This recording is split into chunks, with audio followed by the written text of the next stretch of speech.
All right, so let's go back to the beginning. What age did you start playing, and what got you involved in the music? Mm. I started playing probably about 14. Yeah. I started thinking back. I started thinking, and I always think the earliest I can remember about music was my dad playing with his friends. We lived in Glencoe out there, and he had to sit outside, electric guitar. He used to sit out there and play guitar. We were kids. I was a teeny kid running around, eating corn. We take the corn cobs we had and we'd go and touch them because we'd get a little buzz off. We'd get zapped by the guitar. Must have had a bad ground on it or something, but we thought that was hilarious. We'd come around and we'd go and touch them with it. But that's what I remember about when I first seen music, my dad playing. And ever since then, I've always wanted to learn how to play. He's always played every party. Well, not every party, but I just grew up with it. Now, was it your dad taught you how to play guitar, or did you kind of pick it up yourself? That's a funny story. Um, when I first seen the one, well, actually was going to play guitar. My brother got a guitar from my dad's friend. My brother played it, was learning too, and he didn't want his brother touching, didn't want me touching it at all. But I managed to get in there and start plucking away on it, and I'd steal it. But then I got a feel for it, and then my buddy, my best friend, Nick Henry, he was also learning how to play too. So I guess it made it easier for us to collaborate and learn how to learn chords. But my dad seen me struggling a little bit. He says, "I'm going to teach you only one thing." He says, "I'm going to teach you how to tune up the guitar. The rest is up to you." He said, "If you want to learn how to play guitar, you'll learn how to play guitar. But the only way I learned how to play guitar is watching people. Watch people. He tuned up the guitar. He showed me this is how you tune it up, and that's it. He set me free, and that's the way I did. But I watched his style. I watched a lot of people's style, and I don't know if I come up with my own style, but I'm able to chord and strum along. I'm not able to pick that much, but I do strum along and carry a tune anyway." So, when you first started, then, was it like the classic country tunes? Is that what you used to play? Yeah, I used to put on the records, old Mama Don't Let Your Babies Grow Up to Be Cowboys and stuff like that, and Jesse Coulter songs. The old country. I guess it'd be 70s country, I guess. But then I get playing along, and then hearing my dad play, I was playing. It's back. Yeah, he's back. I was playing what he was playing because by then I was already knowing the strumming and everything, and this flying is starting to upset me now.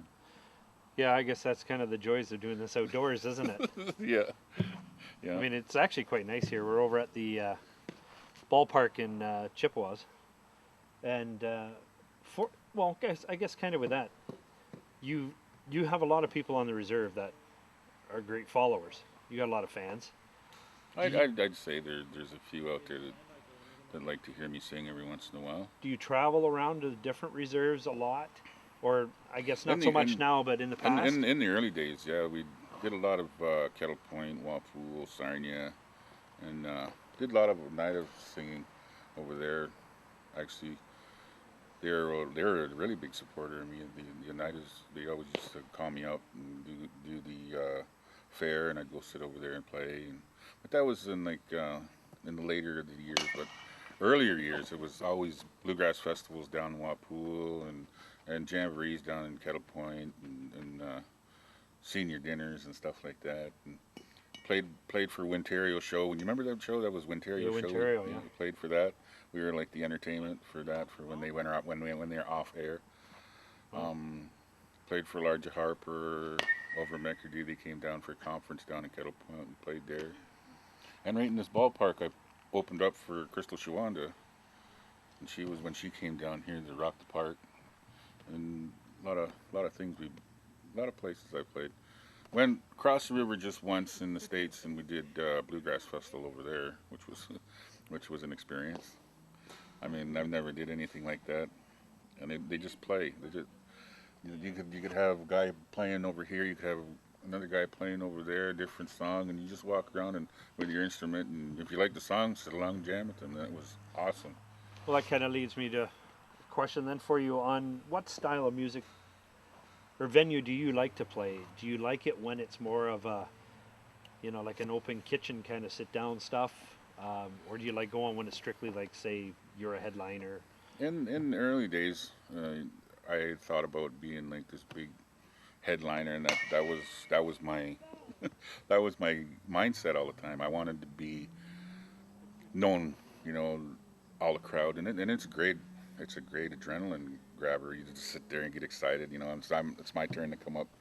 And lately, it's more of a sit down with a bunch of guys in the kitchen and just play.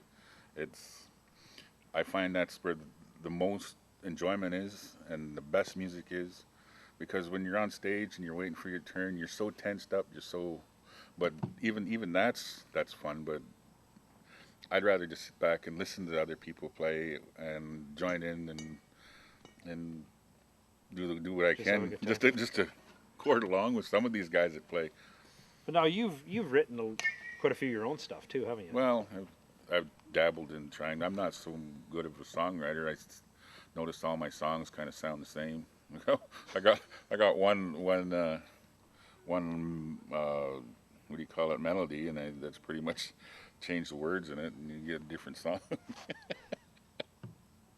But I did write some songs. I wrote some early days. I wrote about my mom's chicken, and well, he was a mean chicken. He'd chase me everywhere. And when I was learning how to play, that helped me hone my craft on playing, was to get those chord progressions right, and to play without any fault, and getting the strumming down. And while I was writing, it helped me better it. That's all. I don't play them songs very much, and I'm pretty sure that a lot of people would like me to play them, but they'll surface sometime. So as you're growing up, who are some of the other people that you've played with? Could be other regular artists or native artists. Mm, lot of just regular people that like just music. The guys I used to like playing with are the guys down in Walpool and some in Sarnia. I forget what the band was called, but they were the most fun to play with, because they were like me. They just wanted to play. They wanted to jam. They wanted to have fun. And there would be a show out front all the time in the jamborees. But when you got backstage with those guys, the jokes, the music was so crisp and clear, and it was so fun.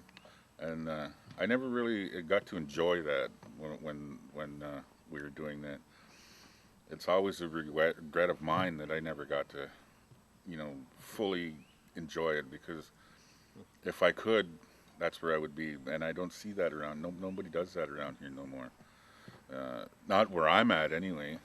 Around here, there's a lot of blues, and I play a lot of country.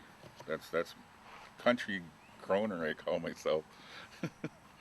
But there's bluegrass is a lot of fun when you're backstage. My dad used to be back there all the time, and when I was 14, 15, 16, I was chasing women, looking. I'd sit back there for about an hour and play, and then I'd go run around the festival and check things out. But I'd come back, and my dad would be still there playing music, and that was his fun time. And Well, let's take us back then to a country tune. What's one of your favorites? I get asked that a lot. One of my favorites is, "What's your favorite song? Do you have a favorite? Do your favorite song?" My answer is always, every song that I sing is my favorite, because if it wasn't my favorite, I wouldn't sing it. People ask me, "Do you know this song?" And I'm saying, I don't know. I can learn it, and sometimes I do learn them, but and they tend to turn out to be some of my favorites, because they all pretty well. No, they're all pretty well good songs anyway. I think they're all good songs. But any song that I sing is a good one. But I like those slow country crooner songs. I was never one to play like really good, and I always wanted to hear that like a ballad, a really slow ballad. Those things, and if I can get my fingers into doing those properly, they sound pretty good. So I'm gonna do one here by Gene Watson. We'll see if you like that one.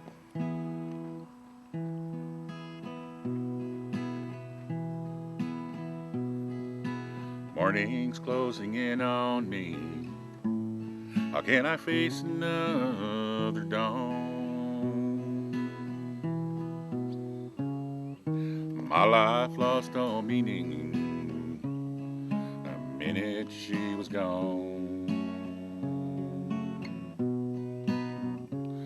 And I begged and I pleaded, I done all a man can do.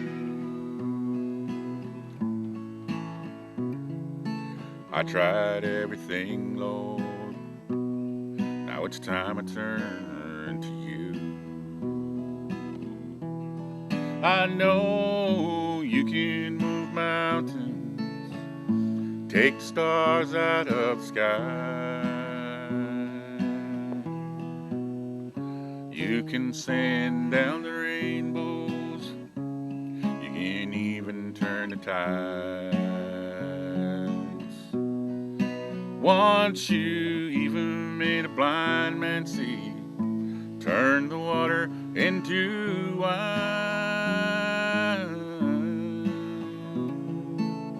I need a miracle, please, Jesus. Won't you change your mind?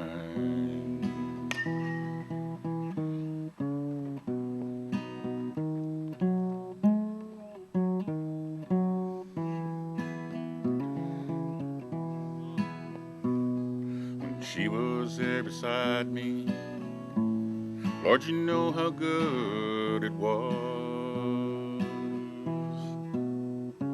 And who'd ever thought back then that I could lose her love?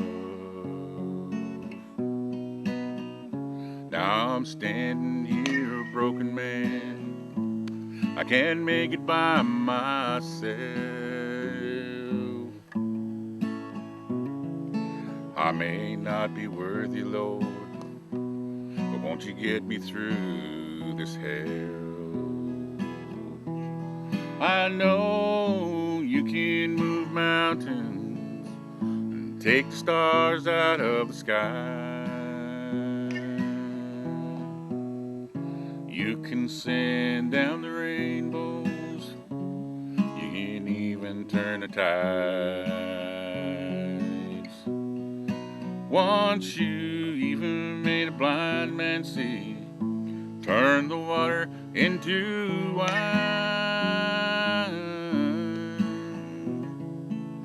I need a miracle, please, Jesus. Won't you change her mind? I need a miracle, please, Jesus. Won't you change her mind?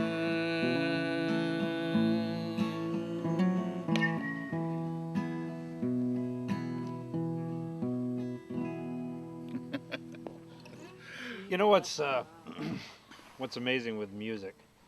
Doesn't matter, what race, your culture, where you came from.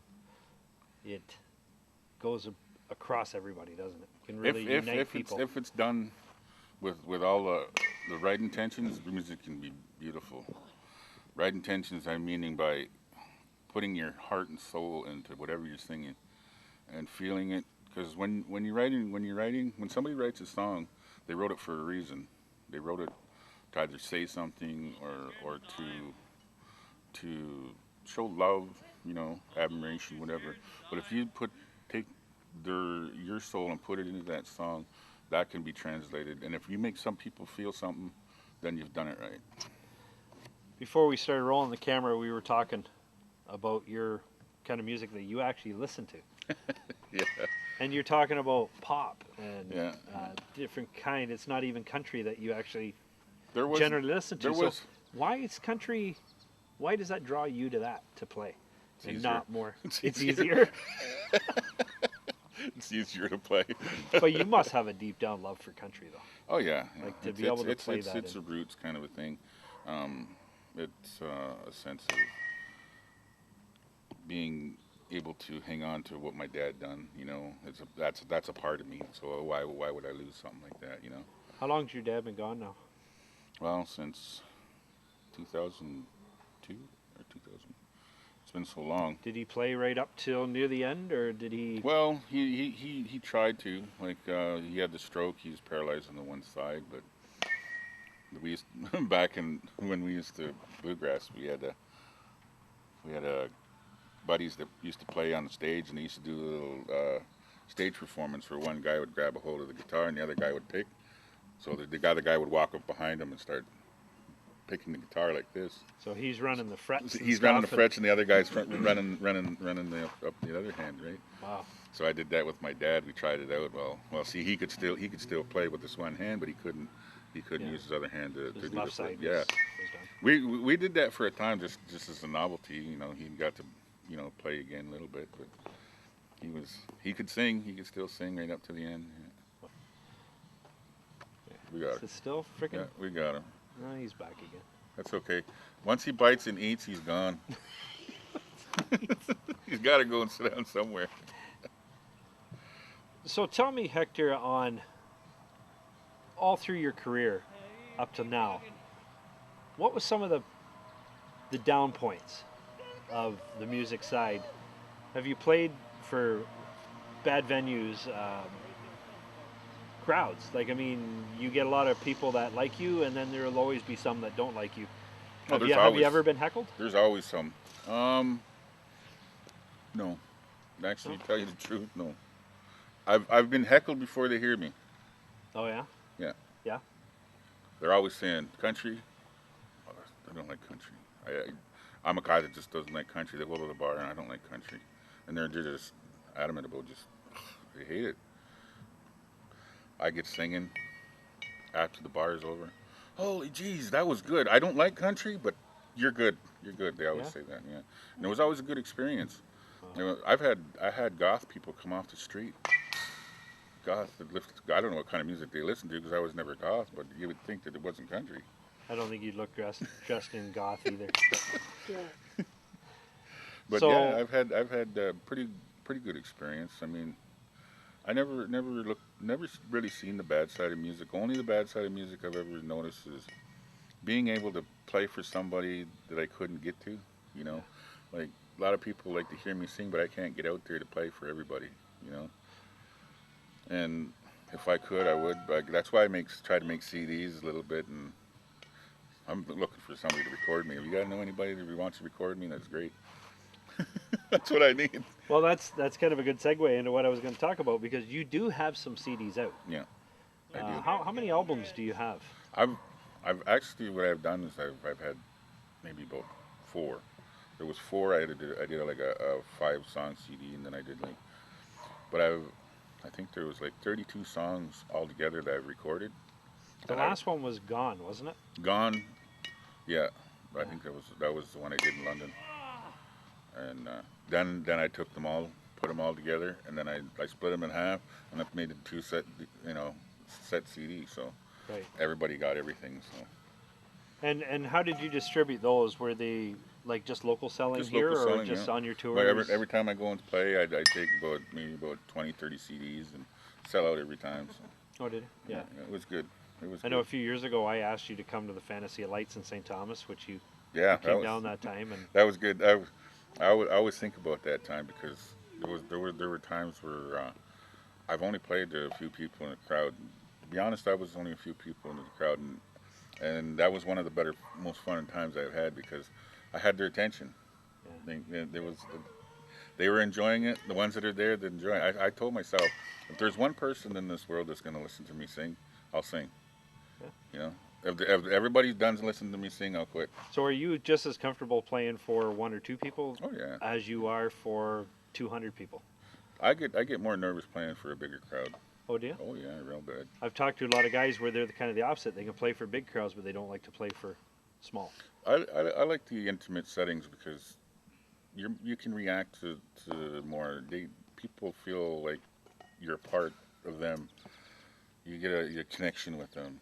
Whereas if you're with a big crowd, people say, "I've seen you before," and I'm going, "Yes, I've been there, but I haven't seen you," and they expect me to know everybody, and I don't know everybody, and I feel bad because I can't say like, "Yes, I remember you," but I have to be honest and say, "No, I don't remember you." I Well, in and I fairness, don't mean to be rude. It's just that. I think in fairness, they're going to remember you before you remember them. Yeah. I mean, they saw you where I would imagine a lot of faces blend in the crowd. I never wanted to be famous, but when I go around and to different places like Wapool or places around, and I see people that recognize me, and that's That's cool. that's pretty cool. That is pretty cool. It's not fame, but it's notoriety, right? So for the last few years, um, you've been kind of laid low, kind of off the scene for a while. Oh yeah. What happened? What led you to pull away from the music for a while? I can't really say. It was more of hard to get around, and my health was an issue too. As you can see, I'm not a skinny guy, so I was in the hospital for a while, like a couple years to go back because of my sleep apnea and stuff, and I didn't know I had it, so they had to straighten that out. And getting around is a thing because I don't have wheels now, which is harder because I got to hire somebody, and it doesn't pay for me to go and do this. Although it makes me feel bad because I don't go, because a lot of people like want me to go and sing and play, but it's cost me money. And then they say, well, why don't you charge more for what you're doing because you're worth it? And I'm thinking that doesn't make me feel any better, because then it makes me feel like I'm gouging people, and I don't like doing that. I want, if people want to hear me sing, I want to be able to perform. I'm more of a, I wouldn't say total giver, but I want them to be able to have access to me without me being hurt in the process, because it costs me a lot, and I hate saying that because I feel bad about it. During this time, then, did you write any music, or did you just kind of just back right off from everything? There's no way I can back off from it. I've tried. I did one time try to say, well, that's it, I'm done. I quit. Sold my guitar, and burnt up all my CDs. I don't know why. It was in a bad place then. It wasn't so much depression, but it was just accumulation of things that were going on in my life. And I said, well, I'm done. I didn't realize that music was the outlet that I had that could better make me feel better. So in that time, I did write, and I did write a song, but it wasn't a very very nice song. It's like that wedding singer when he writes that really bad song, and she sits there and listens to him. But it wasn't that bad, but it was more or less in my mind, things I had to get out. And that's a good outlet when that's what brought me back into the music, was writing that song. If you want to hear it, I can play it for you. Yeah, sure. If you If you want to you're hear it, reminded it's really, to give it to us. yeah, it's just fresh in my mind. That's Sure. why. If I can remember how it goes now, I always say that. If I can remember how it goes. Maybe you notice when I sing, you'll see no matter what song it is, at the end, I'm always laughing all the time. I don't know, it's just something me and my dad used to do. Just sit there and laugh.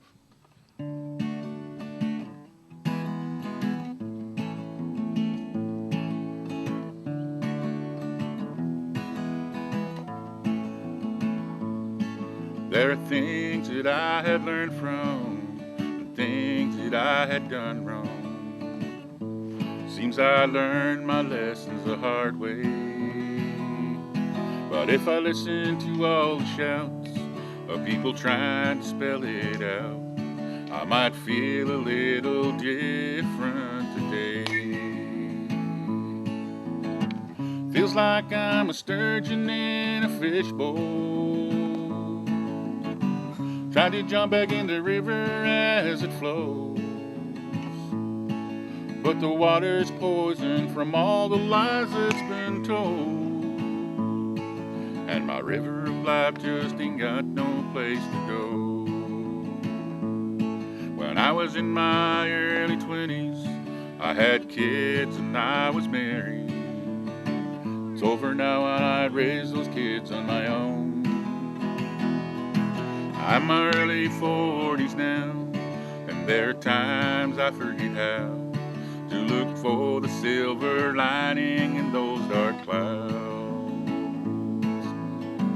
Feels like I'm a sturgeon in a fishbowl, trying to jump back in the river as it flows. But the water's poison from all the lies it's been told, and my river of life just ain't got no place to go. This book of life I wouldn't have chose, but that's just how my story goes. Twists and turns on every single page. Well, you know I'm in suspense, not knowing how my story ends. All I know is my life sure could use a change. Feels like I'm a sturgeon in a fishbowl, trying to jump back in the river as it flows. But the water's poison from all the lies it's been told, and the river of life just ain't got no place to go. I wish my river of life just had some place to go. That is really cool. That is a good song. Notice the laugh? So, so what's next for Hector? What do you see for the future? There's, I just take her day by day. Whatever comes along, comes along. I found out that if I try and plan something or try and do something, things never work out anyway. So it's just go with the flow. As my dad used to say, you just go with the flow. Now, I guess from over the years that we've known each other, I know one of the requests that you get a lot, not the one that you're thinking, that I've always said was my favorite. Yeah. But I've always said too, you do an awesome George Jones. And back from the radio station, one of the other than the one that I request, we always got a lot of requests for "He Stopped Loving Her Today." Yeah, it seems to be a lot of people request that song. Does George Jones? Are you drawn to him and his style of music? You just seem so comfortable with that kind of style. It's a style that my dad must have played. I don't know. It just came so easy. It was that style was so easy for me to play, and I guess hearing it over and over, you'd hear it at the party. You'd hear it at the party. Everybody used to play George Jones. You'd be the most requested song when you're sitting around drinking with everybody. George Jones would be, throw some George Jones on, throw some George, and George Jones would be blasted. You'd wake up from when you're passed out, and you'd wake up and George Jones is still blaring around.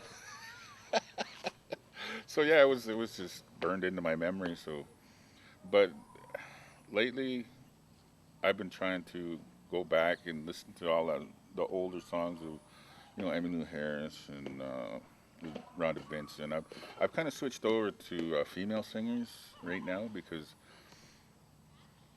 I don't think anybody's doing female singers. Well, somebody must be, but not anybody I've known around here. Yeah. I've never seen any on YouTube or anything. But so I'm trying to weasel into that kind of, trying to get some of those songs. 'Cause women can do a lot of guy songs, but I've never seen a lot of guys do women songs. And trying to find a universal song that'll work for both, is a challenge for me. Like Rhonda Benson, a really good bluegrass singer. I love her music. I was listening to her, and I learned a few songs of hers. But Gene Watson, that was a Gene Watson song I sang in the beginning. I've learned from her, from Gene Watson, so I just followed her. And George Jones, Dad did a lot of George Jones when he was younger, but his a little more different George Jones. I guess we have different tastes in what songs are good, right? Well, they're all good, I imagine, but he liked a little different style.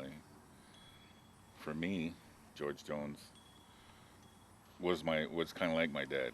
Like that music was my dad, and every time he'd be, sitting around having a few, George Jones would come on, or he'd play George Jones. I don't know if it was his favorite singer, but it was his most played music was George Jones. So I find George Jones, all that style of music, tailors to your voice. yeah, You really fit in there nice on that. yeah, I've kind of worked at that. It didn't come easy because I remember back in the day when I was learning how to play George Jones and singing George Jones, Dad looked at me. If you're gonna sing it right. If you're gonna do it right. And I'd be mad. I'd go in a room and learn how to play it. And next night or something, we'd be out and play, and I'd play it again. And it's not how you do it. Wow. Then he'd show me, and then I'd take it and I'd learn how to play it right. Then I'd go and listen to the music and make sure I was doing it right, because he was right. I wasn't doing it right. So I had to learn how to do that. People think it comes so easy to me, but they don't know. I play maybe about 6 hours a day, just grabbing the guitar, just to grab it and play it. Still today? Today, yep. Yeah. I played it about 3 hours today before I came here. Wow. And I'm hanging on to it now. So, and I practice at it, and there's things that I learned by mistake that I play. I'm sitting there and strumming on it, and hey, that sounds like that song. So I'll try and refine it, and then I'll go and find the song. Hey, that does sound like that. So that's how I learn songs too, right? Wow. So, a lot of different practices and learning, getting it wrong. I sit there when I learn a song. I write it out first. I write it out because once I write it out, it's in my mind. It makes it easier because I have to write every word. Mm-hmm. So it's goes from my hand to my mind, and then once it's my hand, I got to make sure that the music flows. Because if there's no flow, then it doesn't sound right. Wow. It's all something that takes years of learning. I see the younger guys out there that already have that. You can tell people that already have that, but some have to really work at it, and I was one of the ones that had to work at it. It doesn't show, but it was. So, is there anything that you would like to say to all the people that have supported you, if you want to call them fans? Yeah. There's been people over the years I know that have been behind you, traveled along maybe with you. Yep. What would you like to say to them? You kind of make me feel like it's my eulogy, but We don't want to talk about that. Acceptance speech. Yeah, but there's a lot of people that have done little things, not major things, just little things, and those are the people that I do appreciate. I'd like to thank everybody that's ever came out, listened to me sing, and bought a ticket to wherever I sang, and bought my music, helped me in little ways that they don't even know that they've done. That cooked for me, that had food back there when I came to sing at places. Everybody that's cooked, that's driven me somewhere, loaned me money, every little thing like that. I like to thank everybody. It's most appreciated. It's got me to where I'm at today. That still must get you through some down times. Oh yeah. When you think back of the people that actually are there for you. Yeah, there's a lot, and there's way too many to mention. Little things that nobody knows that they've done. Even a little hello or oh man, you sound great. Those little comments I see on online and stuff like that. Those really help me. There's a reason why I keep putting music up there, because if they keep continuing to like it, I'm going to keep doing it. Well, you and I met. Well, it's been about almost 10 years ago now, I guess. Maybe That's a little bit time. more. That's a long time ago. When I used to DJ on the radio station in Oneida, and I got to tell you a little story that you don't even know. The first night when you came into the station, you and Chuck, Yeah. Wes, you guys were going to play live. Yeah. So I don't remember who set it all up, I know I didn't set it up, but it might have been Aaron or I think it one was of the other Aaron, one yeah. of the guys. So you guys all came in. I was on the air. I came out and sat in that little room there, and we were just kind of talking and stuff. And I looked over to Aaron at one point. I said, you know, the time. I said, when's Hector getting here? And all of a sudden, Aaron looked at me. He goes, that is Hector. And I thought, oh crap! How could you miss I me? hope you never heard me. No, because I had never met you. And Yeah. I heard you sing. Of course, we played your stuff, you know, all the time. But the most requested song, which was always my favorite, Yeah. which you know that now over the years, but Old Slewfoot. Yeah. What? Why did that song become so attracted to so many people? I don't know. I think it's an old bluegrass song. I learned that. Well, I didn't actually learn it. I seen it. It's done in Wapu Island. Wapu Island, the guy did it. Parking lot pickers. My cousin Wayne came in, and I heard him hollering at Wayne back there. He says, "Here's your song, Wayne." And he was hollering. I'm going, "What song is he gonna sing now?" And they got playing, and that was Old Slewfoot. And then right before the end of the song, he's going, "Here it comes, Wayne." That's what he says right at the end, right? And he does that little part at the end, and then you just hear Wayne just laugh. And that's what made me think of that song when I've seen Dennis Thomas. I did a CD over at recorded a CD in Oneida, and we were looking for a filler because we didn't have any. And I looking through his pages in his book, and I didn't really know it, and I've never done it before. And we went back home after recording a day, and I said, we should try this song. Let's see, try this one. And then we got it, and I couldn't play it that well, and I couldn't sing it that well. But then we got over there, and we said, let's do this song. We'll just do it just to fill it up, just so we'll have enough, you know, because you don't want like a 5-song CD. So Yeah. we ended up with a 7-song CD. But we did that song, Old Slewfoot, and it was good enough. We left it. I played mandolin and guitar on it. But when we send the CD over to you guys and over there, and then, I mean, that's back when there was Baby Hank was playing, and there was doing a show, and then there was Kid Elvis was doing a show. You guys were doing a show, and Ray John, they were all doing a show. They all had like different shows over there. So Remember Shirley? Doc oh, Stater Shirley, did the yeah, Shirley Klein show. Shirley Klein, she was. Yeah. She actually got a recording of me that I wish I would have got off her. Oh yeah. Yeah, it's Elson's Mandolin. I wrote, and I wrote it like within maybe about half an hour. I wrote it, and then I sang it, and then I did it live over there. And she did. I was doing a Christmas show or something. I did it live over on the radio, and she was recording it all right. I don't know, or she had somebody record the show. And then I heard it once that she recorded it because she played it back on the air, and then I don't know where that tape went or what happened to it. Okay, before we start this Slewfoot, I'm going to do a George Jones tune. He stopped loving her today. He said, "I'll love you till I die." She told him, "You'll forget in time." As years went slowly by,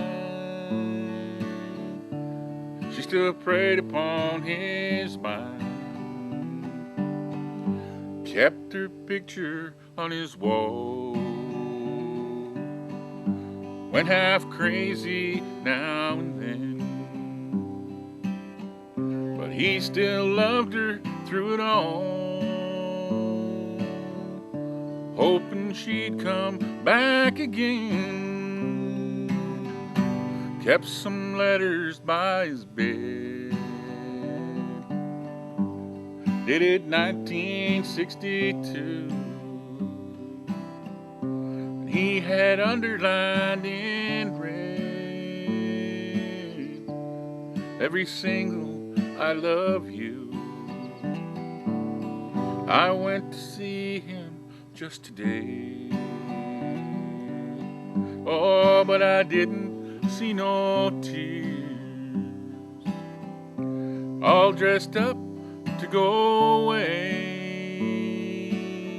First time I'd seen him smile in years. He stopped loving her today.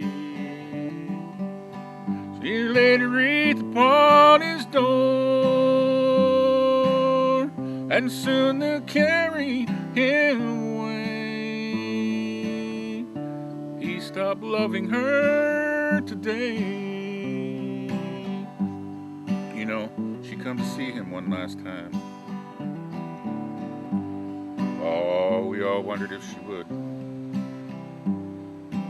And it kept running through my mind.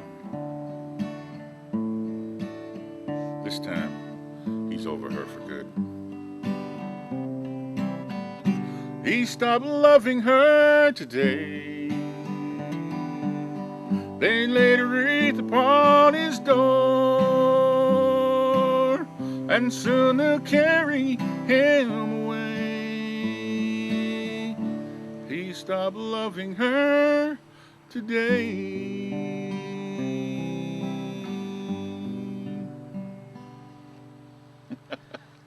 I think I got that one right. Is that also one of the songs that you get requested a lot for? On stage, yeah. On stage, yeah. Lot of the old country lovers like to hear that song.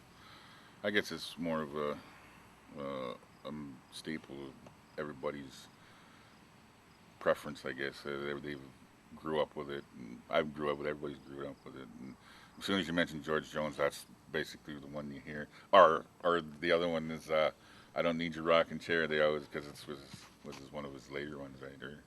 So it was that one. I kind of go for the older George Jones kind of songs, like songs that nobody really paid much mind to, but I found they were good songs. So I try to bring them out, and they said, "Who sings that?" You know, a lot of people, "Who sings that?"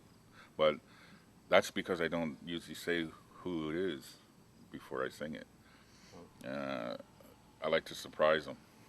Because they think, "Did you write that?" No, I didn't write that. That's no George Jones song. I never heard that one before. It's because they're used to hearing the ones that played on the radio and stuff like that. Now, when you're playing though at different venues or whichever function you're at, when you get into Old Slewfoot, I've noticed over the different places where I've been with you when you've played, I have never seen a crowd get so involved than when they do with that song. It's a really, really fun dancing song. It's a party song basically, and I never realized that until I started performing it at my places. And I'm thinking, geez, where was this song when I was younger? You know, I should have been playing this song right up from the get-go, right? So this is kind of a thing that people associate you with, is when they hear that song, it's you. They think it's me. Yeah. They think I wrote it. I didn't even write it. That probably was written in the 30s or something. Wow, that's an old tune. It's an old song, yeah. It's an old song, and a lot of bluegrass, and you know, in the States they play that a lot. But I watched a movie with was it the Youngin? Was it the Youngin or the Yearling, where they have the boy finds a deer in bayous, and there's a bear that attacks his dad or something. And they call him Slewfoot. That's where I'm thinking. That's in my mind is what Slewfoot is. It's a bear, really. I don't know if it was just a particular bear or any big bear that's down there because it's a Slewfoot. I don't know. But that's where they come from. Them songs. They got a lot of good songs. And I sang a lot of bluegrass that I can't even remember that I sang. Yeah. In the early days, because it never really dawned on me that I was actually making music. I was just happy to go look around at girls, because at the bluegrass festivals there were a lot of girls around. Let's try this old Slewfoot song. I think I'm gonna change chords because I got a bit of a cold here. I'm gonna try and do it now without. I don't know if I can do it. I'll do it now. For anybody who's watching, I'm going to play it in E. High on a mountain, tell me what do you see? Bear tracks, looking back at me. Better get your rifle before it's too late. Bear's got a little pig and he's headed for the gate. He's big around the middle and he's broad across the rump, running 90 miles an hour, digging 30 feet a jump. He ain't never been caught, he ain't never been treed. Some folks say he looks a lot like me. Well, I saved up my money and I bought me some bees and started making honey way up in the trees. I cut down a tree, but the honey's all gone. Old Slewfoot is done, made himself at home. He's big around the middle and he's broad across the rump, running 90 miles an hour, taking 30 feet a jump. Ain't never been caught, he ain't never been treed. Some folks say he looks a lot like me. Well, winter's coming on and it's 40 below. River's frozen over, so where can he go? I chase him up the gully and I drown him in the well. I'll shoot him in the ass just to listen to him yell. He's big around the middle, he's broad across the rump, running 90 miles an hour, taking 30 feet a jump. He ain't never been caught, he ain't never been treed. Some folks say he looks a lot like me. And there we are. That was the number one requested song back in the day. Yeah. And I had to put that ending in there because it didn't sound right to people if I didn't do that. So you might have to bleep that one out. I think we'll just leave it right in there. That's the song. So, well, Hector, I got to thank you for letting me come out and sit with you. And it was good. It's been a long time since we've been together. Yes, I got to get out and come your way and show the people what I can do down around St. Thomas. Yeah. That sounds like fun. We'd definitely love to have you come down there. So, yeah. Keep in mind, it's just me and my guitar nowadays. I don't got no band anymore, and it's just me and my guitar. Kind of a lonely. Only the lonely? Only the lonely. But, you know, if they're willing to listen to me sing old country music, I'm in there like a dirty shirt. So as of late, where have you been playing? Have you been traveling around? Is there only one certain spot that people can go and see you? Well, it's lately. Well, I think a couple of years ago, or it was a year ago, maybe 2 years ago, I was asked to go play at Purple Hills in Thorndale.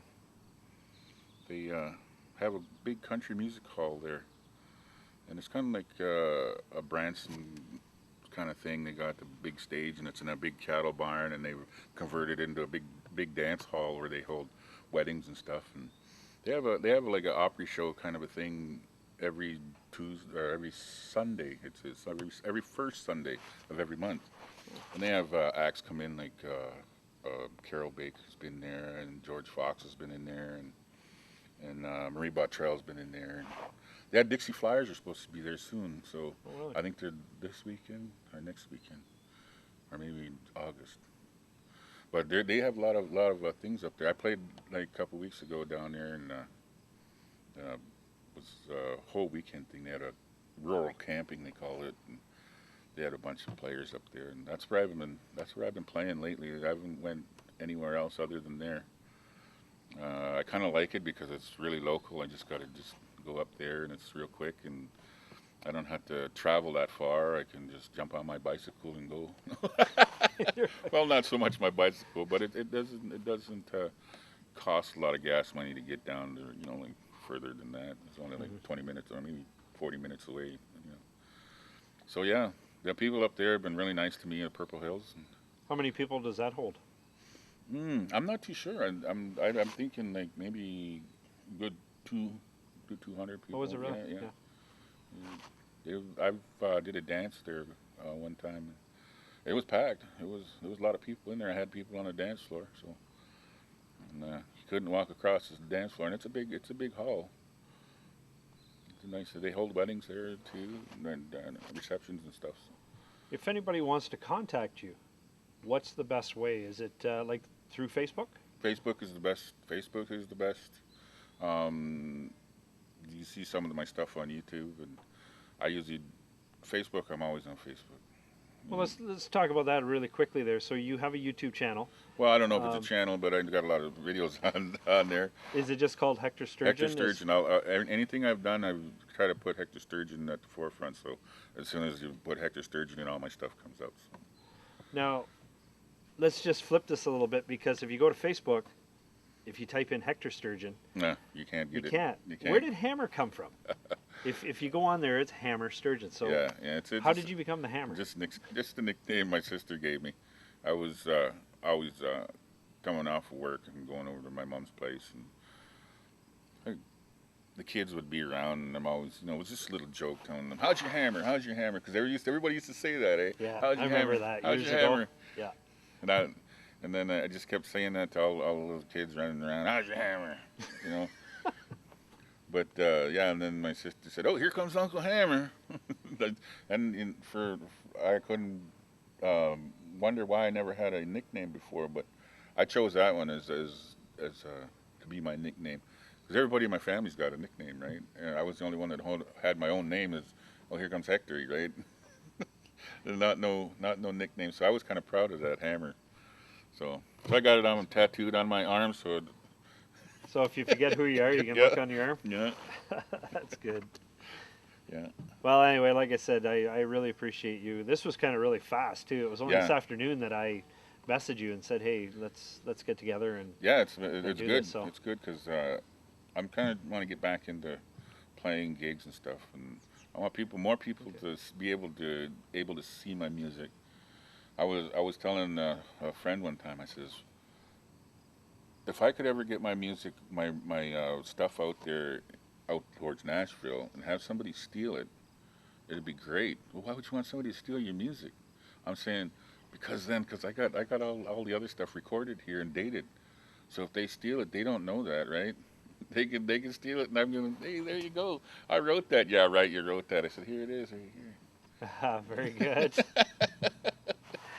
Yeah. But that's not the only reason. I just like, to somebody to, every songwriter wants to have his work acknowledged, and because once you got somebody singing somebody singing your song, it feels good. It feels good that you've done something right, Have you had thoughts of or dreams of maybe ever going to Nashville? Dream it every year. Yeah. Every year. I'm always out the door and heading to Nashville, but something always comes up. Yeah. My mind is in Nashville. I don't want to be famous. I don't want to become famous in Nashville. I just want that on my resume that sang in Nashville. I sang there. I went to an open mic. I've been to Nashville.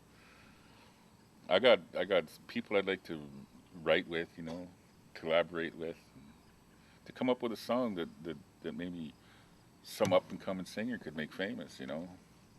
That's what we need. More music. Music is the soundtrack to our lives, I think. So if we don't have music, our life would be boring.